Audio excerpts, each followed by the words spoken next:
Artificial intelligence. Artificial मतलब कृत्रिम, मतलब बनावटी। इंटेलिजेंस मतलब बुद्धिमत्ता। आर्टिफिशियल इंटेलिजेंस एक ऐसी अवधारणा है जिसमें हम मशीन को मनुष्य बनाने का प्रयास कर रहे हैं, और बुद्धिमत्ता एक ऐसा गुण है जो किसी भी इकाई के अंदर अपने वातावरण में उचित निर्णय वो ले सके और दूरदृष्टिता से उस समस्या का वो समाधान कर सके, इस स्थिति को पैदा किया जा सके। सीधी सी बात यह है कि मशीन को मनुष्य बनाने की कोशिश, बुद्धि लाने की कोशिश, तर्क या लॉजिक लाने की कोशिश और विवेक लाने का प्रयास, यही आर्टिफिशियल इंटेलिजेंस है। एक ऐसी मशीन जिसको मनुष्य बनाया जाए, जिसके अंदर दूरदृष्टिता का गुण हो, निर्णय लेने की क्षमता हो, विश्लेषण करने की क्षमता हो। तो मशीन के अंदर ऐसा सॉफ्टवेयर डाला जाए, ऐसी डिवाइस डाली जाए कि वो मनुष्य की तरह काम करने लगे। 1950 से 56 के समय में एक जॉन मैकार्थी करके व्यक्ति थे जिन्होंने इस दिशा में सबसे ज्यादा प्रयास किया, एफर्ट्स लगाई, और आर्टिफिशियल इंटेलिजेंस के जनक के तौर पे उन्हें जाना जाता है। टेस्ट में जब चीजें आएंगी तो आपको वहां बनेंगी भी और समझ में भी आएंगी, और आपका प्रयास रहेगा कि आप उन चीजों को बेहतर कर पाए। दुनिया के कई मुल्क इस दिशा में प्रयास कर रहे हैं। आर्टिफिशियल इंटेलिजेंस के लिए दुनिया के कई मुल्क इस दिशा में प्रयास कर रहे हैं। जापान का एक कार्यक्रम चल रहा है 5th जनरेशन नाम से। ब्रिटेन में एलबी नाम से कार्यक्रम चल रहा है। ब्रिटेन में एलबी नाम से कार्यक्रम चल रहा है, और यूरोपीय यूनियन एस्प्रिट नाम से कार्यक्रम चला रहा है। यूरोपीय यूनियन एस्प्रिट नाम से कार्यक्रम चला रहा है।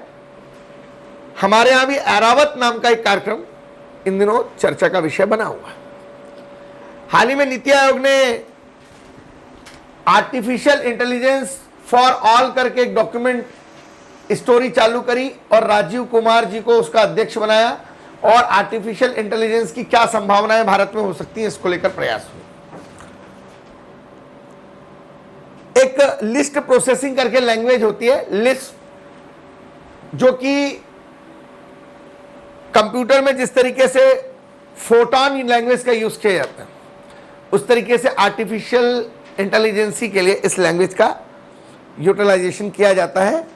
और आर्टिफिशियल इंटेलिजेंस कुल मिला के कुछ भी नहीं है, कृत्रिम तरीके से विकसित की गई बौद्धिक क्षमता जो मशीन के अंदर मनुष्य की तरह सोचने की प्रवृत्ति पैदा करेगी। 1955-56 में जॉन मैकार्थी ने सबसे पहले इस दिशा में काम चालू किया।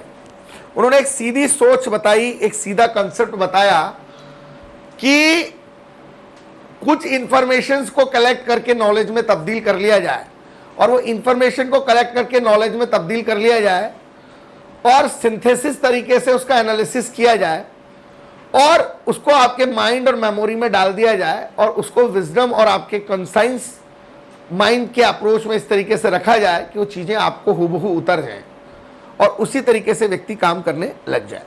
तो बुद्धिमान मशीनों और विशेषकर बुद्धिमान प्रोग्राम बनाने का जो वर्तमान में विज्ञान और इंजीनियरिंग है, उसी को जो है वो आर्टिफिशियल इंटेलिजेंस कहा जा रहा है। 3 लोगों का नाम बहुत महत्वपूर्ण है, point noted. Allen Newell, Herbert Simon और क्लिप सा, ये तीनों ने एक लॉजिकल थ्योरेटिकल थ्योरी दी 1956 में, जो कि पहली आर्टिफिशियल इंटेलिजेंस पर थ्योरी कही जा सकती है, जहां पर आर्टिफिशियल इंटेलिजेंस पर काम चालू हुआ, और इस दिशा में आर्टिफिशियल इंटेलिजेंस को लेकर के बहुत सारे डेवलपमेंट हुए, बहुत सारे प्रयास हुए। परीक्षा में इस तरीके के प्रश्न पूछे जा सकते हैं, जैसे अभी तेलंगाना में हैदराबाद के अंदर नेस्कॉम के सहयोग से रोबोटिक्स और आर्टिफिशियल इंटेलिजेंस को लेकर बहुत सारे काम भी चले। जो आर्टिफिशियल इंटेलिजेंस और रोबोटिक्स संस्थान है वो 1986 में बेंगलुरु में बना है, इसका हेडक्वार्टर में भी सेंटर है। और 2020 में जब पूरी दुनिया में कोरोना चल रहा था, भारत में भी इसका प्रभाव था। तेलंगाना एकमात्र राज्य था जिसने आर्टिफिशियल इंटेलिजेंस ईयर तेलंगाना में घोषित किया। परीक्षा में प्रश्न बन सकता है किस राज्य ने 2020 को आर्टिफिशियल इंटेलिजेंस ईयर घोषित किया? तेलंगाना ने किया। एक आर्टिफिशियल इंटेलिजेंस फॉर ऑल करके डॉक्यूमेंट स्टोरी नीति आयोग ने लाई थी, जिसको जून 2020 में प्रकाशित किया गया था राजीव कुमार कमेटी के माध्यम से। वो भी चर्चा का विषय रही। अच्छा, हाल ही में बनारस हिंदू यूनिवर्सिटी ने पीजी प्रोग्राम में आर्टिफिशियल इंटेलिजेंस का कोर्स चालू किया। इसके अलावा एक दिल्ली आईटी के अंदर आर्टिफिशियल इंटेलिजेंस का डिपार्टमेंट चालू किया। सरकार ने कई यूनिवर्सिटीज में यूजीसी के माध्यम से आर्टिफिशियल इंटेलिजेंस को डेवलप करने के लिए एक कमेटी भी बनाई, आनंद मोहन कमेटी बनाई, जो आर्टिफिशियल इंटेलिजेंस को डेवलप करेगी। ऐसा नहीं कि सिर्फ भारत में ही आर्टिफिशियल इंटेलिजेंस को लेकर प्रयास चल रहे हैं। विश्व में सऊदी अरब एक ऐसा देश है जिसने दुबई के अंदर आर्टिफिशियल इंटेलिजेंस को लेकर पूरी यूनिवर्सिटी बना के रखी। सऊदी अरब में आपके टेस्ट में क्वेश्चन भी देखने को मिलेगा आपको, दुनिया का वो कौन सा मुल्क है जहां पर आर्टिफिशियल इंटेलिजेंस को लेकर के यूनिवर्सिटी डेवलप की गई? सऊदी अरब। भारत में जो सीबीएसई के बच्चे हैं उनको कक्षा 11वीं से आर्टिफिशियल इंटेलिजेंस सब्जेक्ट में रखा दिया है। सीबीएसई स्कूल कक्षा 11वीं से आर्टिफिशियल इंटेलिजेंस को सिलेबस में रख चुका है। अब तो समय कोडिंग सीखने का है छोटे बच्चों का। पिछले 10 महीने में आपने देखा है कि ऑनलाइन एजुकेशन का ग्राफ किस तरीके से बढ़ा और पूरी दुनिया आर्टिफिशियल इंटेलिजेंस के बेस पर टिकी हुई। ऐसे कई साल पहले एक थर्ड वेब नाम की बुक आई थी जिसको एडविन टैफलर ने लिखा था। उस बुक में लिखा था कि 10,000 साल पहले कृषि क्रांति हुई थी जिससे आज की पूरी दुनिया भोजन ग्रहण कर रही है। 18वीं शताब्दी में औद्योगिक क्रांति हुई थी जिसकी नींव पर आज का समाज खड़ा है। और आने वाले समय में 21वीं सदी में संचार या सूचना क्रांति होगी जो आर्टिफिशियल इंटेलिजेंस और रोबोटिक्स पर बेस्ड होगी। अभी मैं आर्टिफिशियल इंटेलिजेंस के साथ रोबोटिक्स की भी कुछ बातें बताऊंगा क्योंकि दोनों ही टॉपिक इंटरलिंक है। फिर इसके बाद e governance, e commerce, internet और सोशल नेटवर्किंग साइट को मैं प्रोडक्शन ऑफ इंफॉर्मेशन के अंदर पढ़ाऊंगा क्योंकि प्रोडक्शन ऑफ इंफॉर्मेशन में ई गवर्नेंस, ई कॉमर्स और ब्लॉगिंग आता है। और ब्लॉगिंग का ही पार्ट इंटरनेट और सोशल नेटवर्किंग साइट है जिसका कल आपका क्लास में चारों टॉपिकों का टेस्ट है। अब जो महत्वपूर्ण बात है वो यह है कि 8वीं कक्षा से केंद्रीय विद्यालय ने पहले ही आर्टिफिशियल इंटेलिजेंस को अपने पाठ्यक्रम का हिस्सा रखा है। अभी अक्टूबर में एक वर्चुअल समिट हुई जिसका नाम था राइज 2000। एक वर्चुअल समिट हुई जिसका नाम था राइज 2020। ये राइज 2020 हुई, ये नई दिल्ली में हुई और इसमें जो ई का मतलब है वो इम्पावरमेंट है और ये आर्टिफिशियल इंटेलिजेंस को लेकर समिट हुई, नई दिल्ली में हुई। तो आर्टिफिशियल इंटेलिजेंस बेसिकली है क्या? When a machine or equipment the problem by learning to adopt the condition then it come under the broad scope। कहने का मतलब जब भी कोई मशीन या उपकरण परिस्थितियों के अनुकूल समस्या का समाधान करने लग जाए, when the machine and equipment problem by learning of adopt the condition that solution of the all problems in the particular scope in the environment scanning system of action theory plan। अर्थात किसी machine या उपकरण के द्वारा परिस्थितियों के अनुकूल जब समस्याओं का समाधान किया जाने लगे तो वो चीज कहलाती है आर्टिफिशियल इंटेलिजेंस। 2001 में एक ब्रिड एनी पैरमॉल करके व्यक्ति थे, ब्रिड एनी पैरमॉल। इनको आर्टिफिशियल इंटेलिजेंस के संदर्भ में उन्होंने क्वांटम फिजिक्स का सिद्धांत दिया था। इनको 2001 में आर्टिफिशियल इंटेलिजेंस के क्षेत्र में नोबेल मिला था। ब्रिड एनी फेमॉल 2001 में इनको आर्टिफिशियल इंटेलिजेंस के क्षेत्र में नोबेल मिला था। मैं बार बार कह चुका हूं कि जॉन मैकार्थी एक ऐसे व्यक्ति थे जिन्होंने 56 में इस दिशा में काम चालू किया। जैसे हम कंप्यूटर में दे देते हैं, कंप्यूटर के ब्रेन में डाल देते हैं प्लस माइनस की 22/2 = 11 या 10/2 = 5। तो इसी तरीके से प्रोसेसिंग और स्टोरेज के माध्यम से हम आर्टिफिशियल इंटेलिजेंस में मशीन के अंदर इस तरीके की चीजें डालेंगे कि उसमें सोच, संवेदना, व्यवहार और प्रतिक्रिया चारों चीजें आ जाएं। सोच आ जाए, संवेदना आ जाए, व्यवहार आ जाए और वो प्रतिक्रिया देने लग जाए। जैसे रोबोट पिक्चर में आर्टिफिशियल इंटेलिजेंस में आपने देखा होगा कि हीरोइन के कहने पर कि तेज आवाज में या कम आवाज में बोलो, वो धीमे के बजाय तेज बोलता है। छोटे छोटे बच्चों को हवा में उड़ा करके फेंकता है, कई बार छत से फेंक देता है। तो उसकी सोच, उसके व्यवहार, उसकी संवेदना और उसके व्यवहार को इस तरीके से मॉडिफाइड किया जाता है कि उस तरीके से काम करता है। तो आने वाले समय में पूरी दुनिया इसी दिशा में काम करने वाली है और आर्टिफिशियल इंटेलिजेंस का प्रयोग कई दिशाओं में, कई संदर्भ में होने वाला है। जैसे एक संदर्भ को अगर हम देखें यहां पर कि कौन कौन सी अवधारणाएं हैं जो आर्टिफिशियल इंटेलिजेंस के क्षेत्र में काम करती हैं, तो 4 अवधारणाएं हैं। उनको पॉइंट वाइज लिखेंगे, नोट करेंगे, समझेंगे, चीजें समझ में आ जाएंगी जो कि कॉन्सेप्चुअल है। पहला तो है प्योरली रिलेटिव। हम जितनी चाबी भरेंगे उतनी खिलौना चलेगा। कहने का मतलब यह है, हमने किसी मशीन को सिखा दिया साहब आपको ये करना है, आपके लिए काम निर्धारित किया गया तो आप वही करोगे। जैसे उदाहरण के लिए एक कंपनी है, उसने IBM ने एक डीप ब्लू नाम का एक सॉफ्टवेयर डेवलप किया, डीप ब्लू।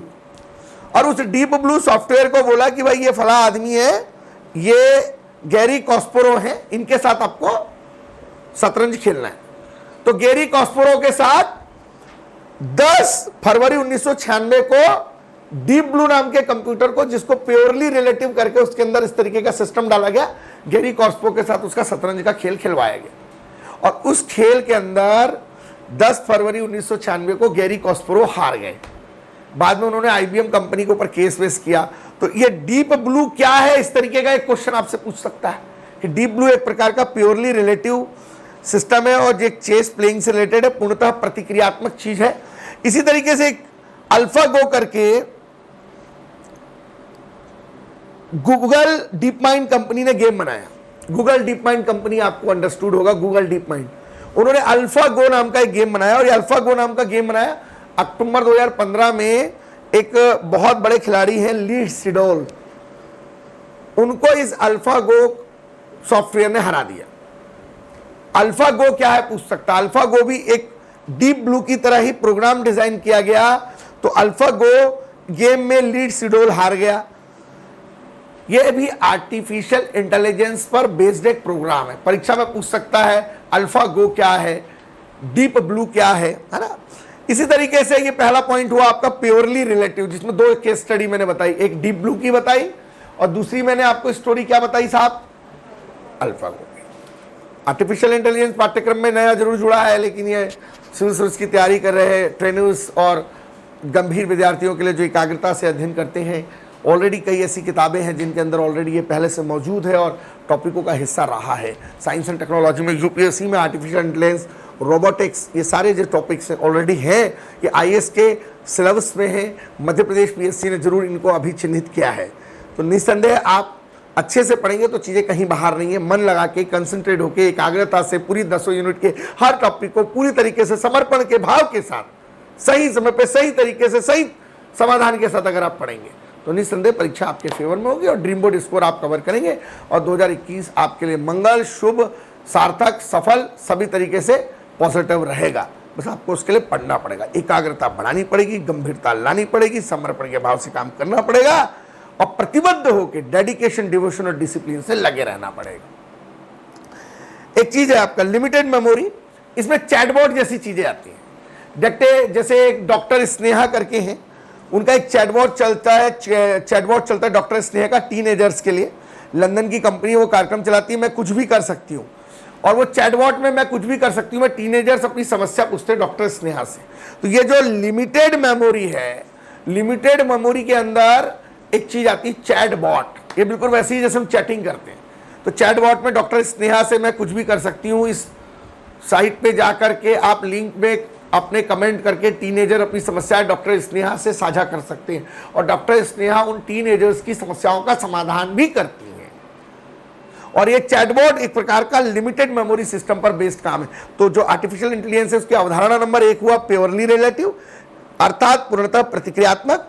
जो चेस प्लेइंग को लेकर एग्जांपल मैंने डीप ब्लू का और अल्फागो का दिया। और दूसरा महत्वपूर्ण है लिमिटेड मेमोरी, जिसमें मैंने सीमित मेमोरी के अंदर चैटबॉट का, डॉक्टर स्नेहा का मैं कुछ भी कर सकती हूं, चैटबॉट का एग्जांपल आपको दिया। थोड़ा तेज हो रहा हूं मैं क्योंकि समय की अपनी बाध्यताएं। अगला है मस्तिष्क सिद्धांत, तीसरा ब्रेन थ्योरी, जिसमें आप इस तरीके के आर्टिफिशियल इंटेलिजेंस पर थ्योरी पे काम कर रहे हैं, जिसमें आप इस तरीके के रोबोट, इस तरीके की चीजें बना रहे हैं। एक्चुअली रोबोटिक्स के अंदर ही आर्टिफिशियल इंटेलिजेंस है।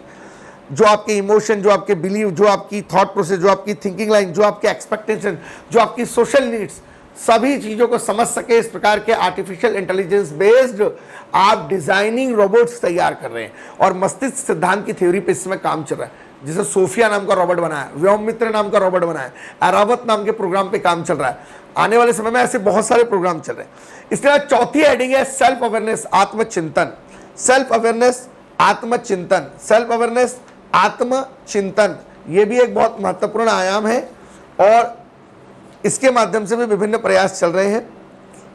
आपको बहुत सारे ऐसे प्रोग्राम मिलेंगे, जैसे हम ये बोल सकते हैं कमजोर आर्टिफिशियल इंटेलिजेंस, मजबूत आर्टिफिशियल इंटेलिजेंस। एप्पल के अंदर एक सिरी नाम का सॉफ्टवेयर होता है जो एक ही काम करता है, वॉइस कमांड करने का। तो सिरी एक प्रकार का वीक आर्टिफिशियल इंटेलिजेंस है। लेकिन मजबूत आर्टिफिशियल इंटेलिजेंस कौन है? जो रोबोट पिक्चर में आपने रजनीकांत जी को काम करते देखा, या हॉलीवुड की पिक्चर जो एवेंजर है, आपने उस पिक्चर के अंदर जो भी घटनाक्रम हीरो के द्वारा देखा, तो ये एक प्रकार का मजबूत आर्टिफिशियल इंटेलिजेंस है।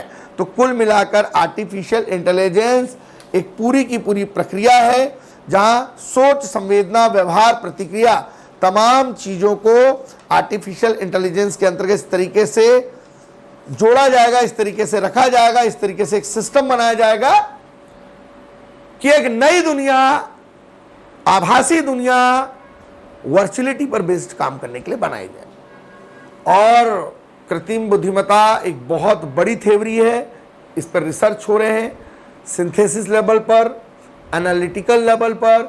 कुल मिला के मशीन को कृत्रिम तरीके से ऐसे तैयार किया जाए कि उसमें मानवीय गुणों को लाया जाए, यही आर्टिफिशियल इंटेलिजेंस। टेस्ट में ऐसे कई प्रश्न रहेंगे कि जॉन मैकार्थी का संबंध क्यों इनसे जुड़ा है, तो वो इसके पितामह रहे हैं। आर्टिफिशियल इंटेलिजेंस की कौन कौन सी अवधारणाएं हैं, आर्टिफिशियल इंटेलिजेंस को लेकर क्या डेवलपमेंट चल रहे हैं, आर्टिफिशियल इंटेलिजेंस को लेकर सीबीएसई ने कब से कोर्स चालू किया, बनारस हिंदू विश्वविद्यालय यूनिवर्सिटी ने कब से प्रोग्राम चालू किया, आईआईटी के अंदर कब से डिपार्टमेंट चालू हुआ, दुनिया का कौन सा देश है जिसने सबसे पहले जो है आर्टिफिशियल इंटेलिजेंस पे यूनिवर्सिटी को डेवलप किया, या इस तरीके के कई संदर्भित प्रश्नों को तथ्यों के माध्यम से, कॉन्सेप्चुअल माध्यम से आपको परीक्षा में पूछा जा सकता है। इसको एक बार जरूर आप पढ़ें, इत्मीनान से पढ़ें, अच्छे से पढ़ें।